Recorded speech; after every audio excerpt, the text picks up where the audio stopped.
21 anyos na lalaki ipinamalas ang galing at talento sa pagpipinta gamit ang egg tray bilang canvas. Tunghayan sa report.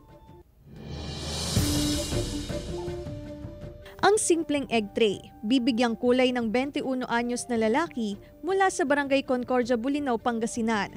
Siya si Marco Dispo Cañas. Ipinamalas niya ang galing at talento sa pagpinta gamit ang egg tray.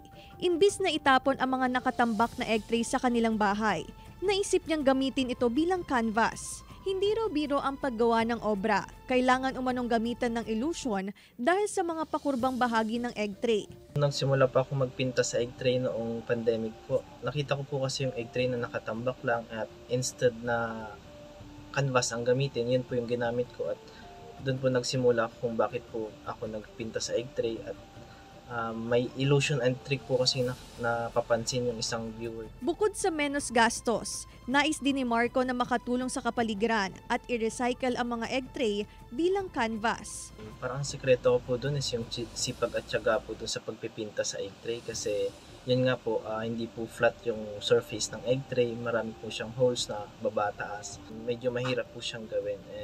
Pero nag-enjoy naman po ako. Para kay Marco, basura man sa paningin ng iba ang egg tray, ngunit para sa kanya, malaki ang pakinabang nito, hindi lang sa kalikasan, kundi makagawa ng nakamamanghang obra.